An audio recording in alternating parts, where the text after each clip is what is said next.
Arratsaldeon eta ongi etorri bertan berri albistegira. Gaur otsailaren 11 da ostirala, hauek dira Iruñerriak eta Nafarroak utzitako albiste nagusienak. 429 koronavirus kasu atzeman dira Nafarroan azken 24 ordutan. 178 pertsona ospitaleratuta daude, hauetariko 23 zainketa intensiboko unitatean. Mendi istripua gertatu zen atzo Baztanen, emakume bat 50 metrotik erori da Abartan mendiaren hegaletik. Nafarroko Berdintasunerako Institutuak Nosotros Noski abiatu du gizonezkoei zuzendutako berdintasunezko maskulinitateak sortzeko ikastaroa. ELA, LAB eta Stella sindikatuek Nafarroko gobernuari eskatu diote administrazioen euskeraren ezagutza baloratuko duen dekretu berriaren zirriborroa atzera botatzea. Eta euskera Nafarroko berezko hizkuntza den aldetik erkidego osoan kontuan hartzea. Ziriza kontseilariak eta Kaparrosoko alkateak herriko zeharbidea berrurbanizatzeko obren amaiera bizitatu duten non €1.000.000 inbertsioa gauzatu den. Iruñeko udalak Ezkabako baso autoktonoen lanean jarraitzen du nekazaritza eta basogintzako ikastetxe integratuaren lantegi eskola baten eta egurraren enpresaburuen elkartearen aleginak koordinatuz. Yamaguchiko liburutegi publikoak 3 tailer eskainiko ditu datorren astean 75 urtetik gorakoentzat. Profesionalak ez diren zaintzailei adinekoen senidei edo mendekotasuna dutenei zuzendutako tailerra hasiko da otsailaren 24an leku libreak geratzen dira. Poetry Slam Gaztea Iruña erakustaldia egingo da larunbatean Gazteriaren etxean. Iberiar Penintsulako maskaradak izenburupean hitzaldia antolatu du Hortzadar Euskal Folklore taldeak otsailaren 18an arratsaldeko 8 izanen da Kondestable jauregia. San Valentil ospatuko du Baztan Inarrosi talde feministak larunbatean Elizondon.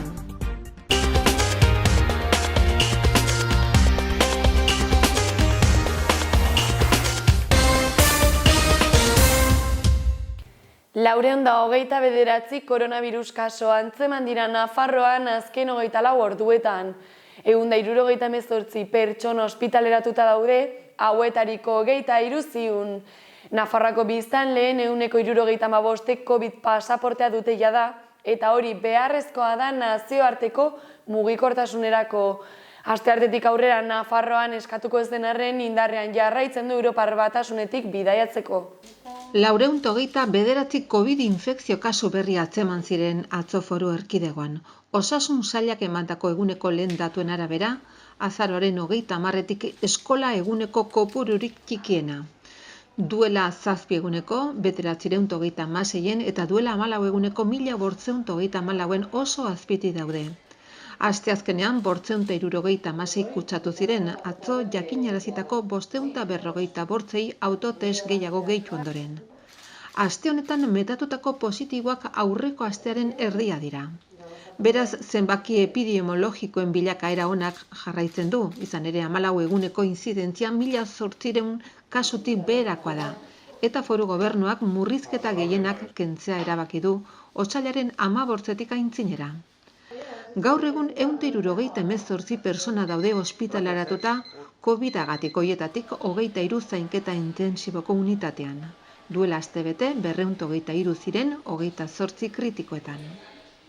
Orain arte, 501.359 nafarrek, hau da biztanleri osoaren 175,8 COVID pasaportea deskargatu dute.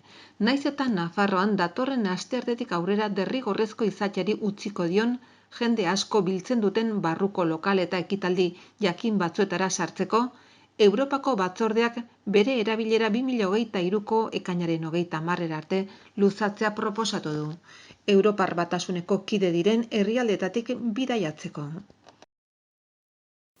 Mendi istripua gertatu zen atzo Baztanen, emakume bat 50 metro erori da Abartan mendiaren hegaletik.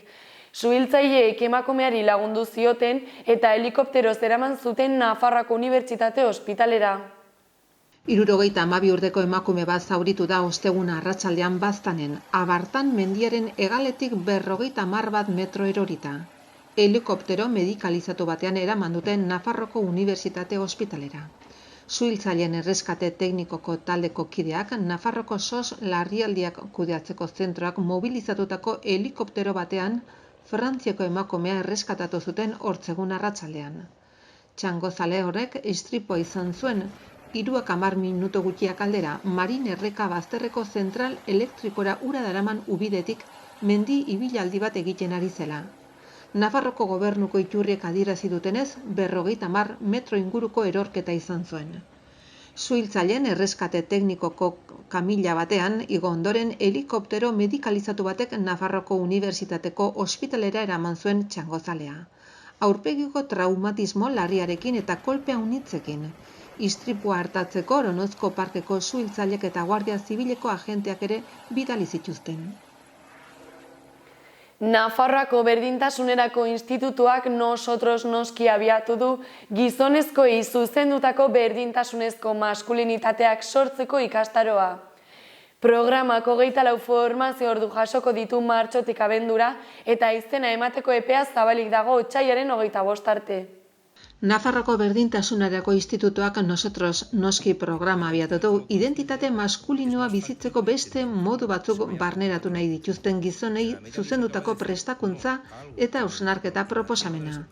Atzo goizean Eba Isturiz, Nafarroko Berdintasun Institutuko zuzendari kudeatzaileak eta Maria Angeles Gartia ahalduntzerako zuzendari ordeak prentsaurreko eskaini zuten. 2021 froga moduan abiatu zen 13 gizonezkok hartu zuten parte programaren hasiera formalaren berri emateko.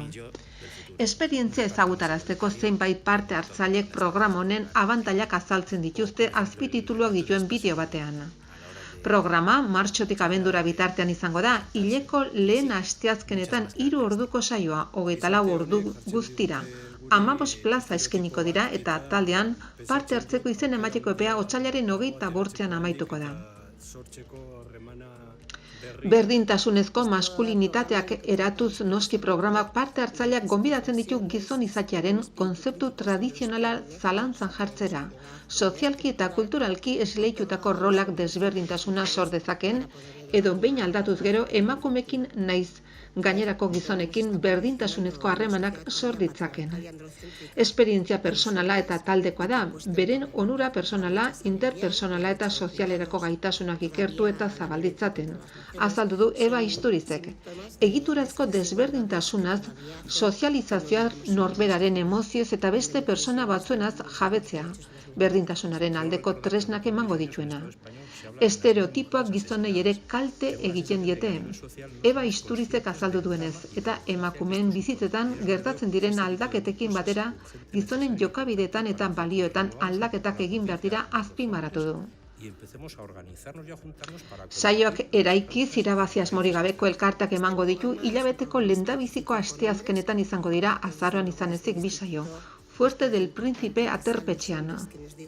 Arratsaldeko 8:00 8:30. Nik uste dut ere, ateratzen dugu barnetik ere pizka sentimentuak eta kapaz gara gehiago azaltzeko barruan duguna, ez? Batzuetan ez da erreza eta badirudi gizonok izan behar gara indartsua ez dakiz ere, eta azken gakoa persona gara eta persona bezala denetako gauzak daukagu barruan, ez?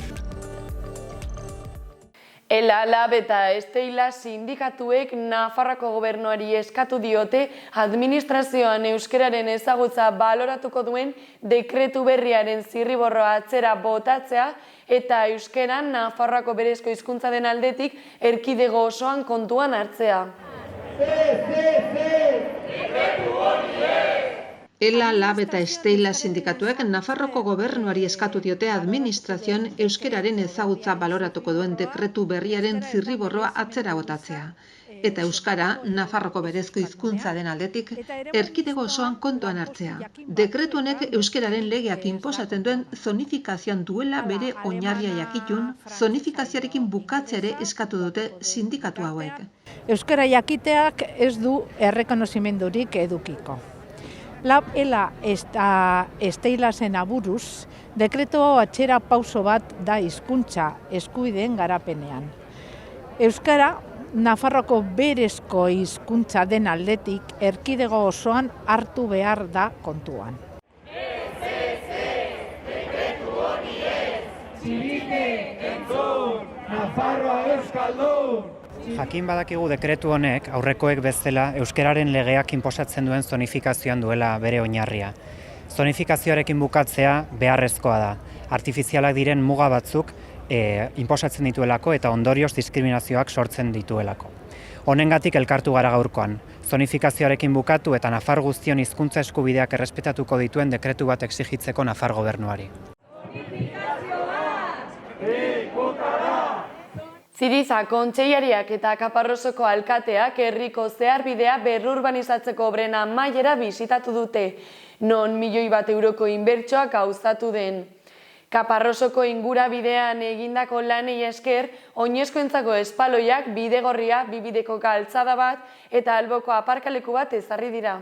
Bernardo Ziriza lurraldeko exerako konseilariak eta Carlos Alcoaz Kaparrosoko alkateak, Pablo González konserbazio zerbitzuko zuzendariakin batera, 5.801 errepide nazionalaren zeharbidearen berrurbanizazio obren amaiera bisitatu dute.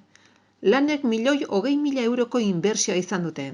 Kaparrosoko ingurabidean egindako lanei esker oinezkoentzako espaloiak, 2 bideko galtzada bat, alboko aparkaleku bat eta bidegorri bat jarri dira ezkerraldean.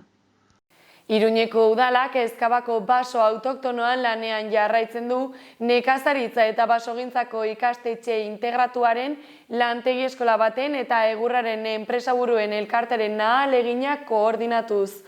Proiektuak ekonomia zirkularra, biodibertsitatea hobetzea eta klima aldaketaren aurkako borroka uztartzen ditu eta Iruña hiri berde gisa finkatzen du. Iruñeko udala Go Green energia transiziorako eta aldaketa klimatikoko Iruñeko estrategiaren bitartez, udalarenak diren 3 baso lursailetan baso kudeaketa jasangarrian ari da lanean. Helburu nagusia baso autoktonoak berreskuratzea da udal mugarteko biodibertsitatea handitze aldera.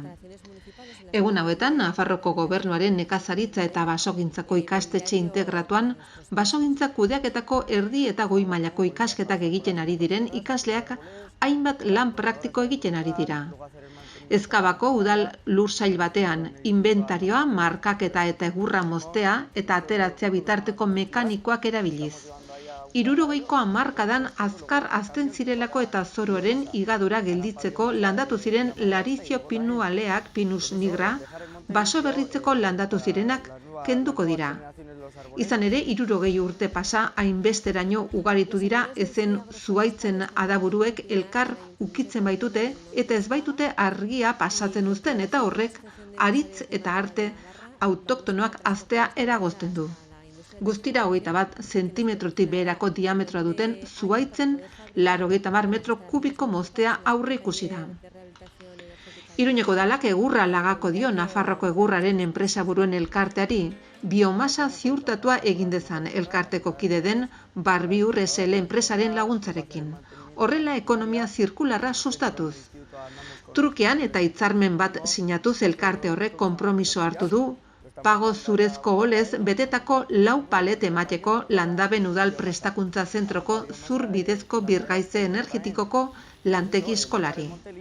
Aurre ikusitakoa da zehazki lantegi eskolako ikaslek gizarte ekintza fasean oholoiekin apalategi bat eraikitzea, ingurumen hezkuntza museorako eta hoiek erabiltzea barneko altzari zornitzeko gizarte zerbitzuetako, komunitate ekintzako eta kiroleko alorrak kudeatzen dituen etxe bizitzak.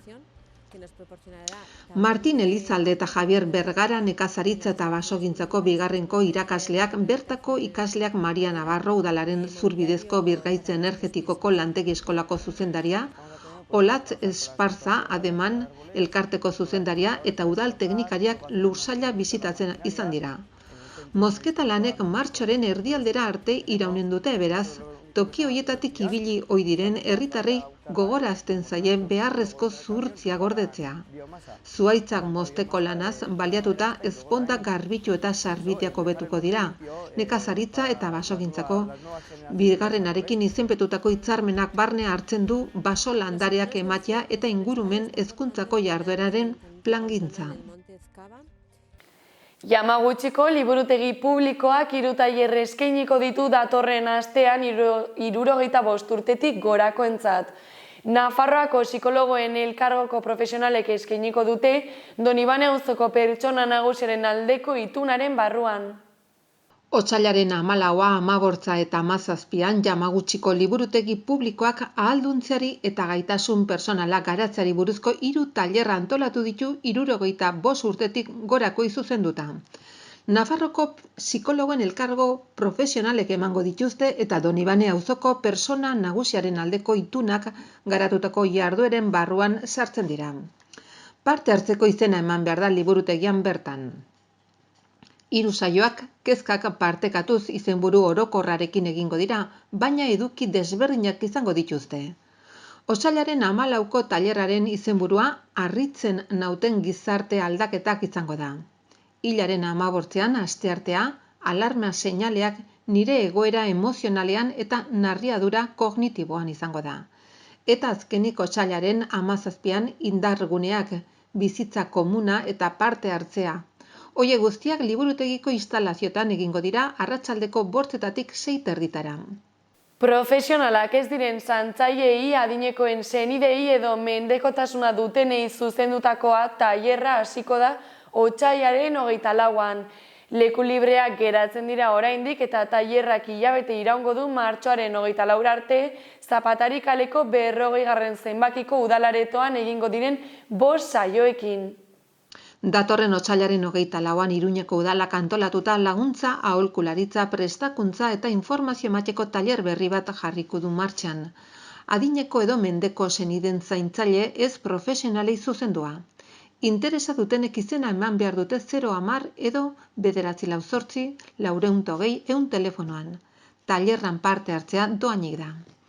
Zaintzailei laguntzeaz gain, zaintzaileak jasaten duen gain karga prebenitu eta nola aurre egin erakutsiko dute tailerrean. Autozainketa edo estresa kudeatzen edo gerora sortutako egoera onartzen eta gaixotasuna ulertzen erakutsiko da. Era berean, zaintzailei laguntzeko talde autogestionatu baterako oinarriak sortu nahi dira eta eguneroko zainketan lana erraistuko duten teknikak ikasi. Tailerra Zapatari kaleko 40. zenbakiko udal aretoan egingo da otsailaren 24tik martxoaren 24 bitarteko ortzegun arratsaldetan, 4:30tik 6:30. 5 saio bizigarri eta parte hartzaile izango dira non taldeak osatzen dituzten pertsonen zailtasunak eta esperientziak landuko diren eta zaintza egoerei hobeto aurre egiteko estrategiak praktikan jarriko dira. Poetry Slam gaztea Iruña erakustaldia egingo da larunbatean Gazteriaren etxean. 12 eta 30 urte bitarteko 11 poetak parte hartuko dute gai libreko lanak publikoaren aurrean aurkeztuko dituzte. Iruñeko udalak Iruña Poetry Slam elkartearekin elkarlanean hiriko lehenbiziko poesia erakustaldi gazteentzako antolatu du larunbat honetan Gazteriaren etxean.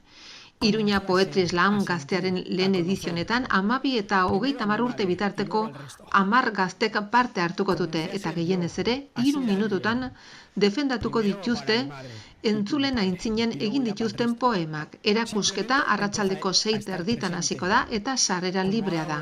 Gonbidapenak hartu ondoren. Ostiral honetatik aintzinera egongo dira eskuragarri Gazteriaren etxean bertan. Comencé a crecer, a querer, primero a mi madre y a mi padre, pero sobre todo comencé a querer cuando nació mi hermana. Iberiar penintsulako maskaradak izenburupean hitzaldia antolatu du Hortzadar Euskal Folklore taldeak. Otsailaren 18an arratsaldeko 8:00 izanen da Kondestable jauregian. Óscar Gonzálezek Maskaradas de la Península Ibérica liburuaren 2. edizioa argitaratu zuen 2021an. Datorren otsailaren 18an arratsaldeko 8:00 Kondestableren jauregiko hitzaldi aretoan Iruñan egileak berak liburua aurkeztu eta landa inauteria adierazpenen ikuspegi zabalagoa emanen du. Liburuan 357 maskarada dokumentaturik daude, haien arteko loturak eta barne egiturak ezarri, balizko esanahia bilatu, jantziak eta personaiak alderatu eta bertze hainbat aukera emanez. Egile Europa osoan maskarada mundu bat dagoenaren jakitun peninsulako kulturetatik haratago doa eta Pirineoez gaindiko kulturen bidez sartzen da kontinentean, beraz, Uztaritze edo Xuberoko maskaraden berri eman da edizionetan. Hitzaldirako sarrera debalde da lekua bete arte.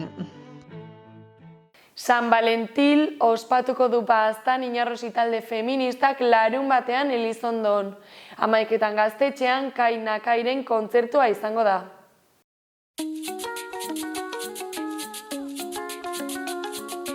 Baztan Inarrosi neska gazten taldeak hainbat jarduera feminista antolatu ditu otsaila hilabeterako. Gazte asanbladerekin eta udalaren laguntzarekin. Lehenbizikoa otsailaren 12an izanen da San Valentil. Maitasun erromantikoari buruzko tailerrarekin hasiko dute egitaraua arratsaldeko 8:00 Baztango gaztetxean. 7:00 leku berean mural bat margotuko dute eta 9:30 neska gazten afaria eginen dute. 3 jarduera hauek ez mistoak izanen dira. Eguna bukatzeko gaueko 11:00 gaztetxean Kai Nakairen kontzertua izanen da denendako eta ondotik guatekea eginen dute.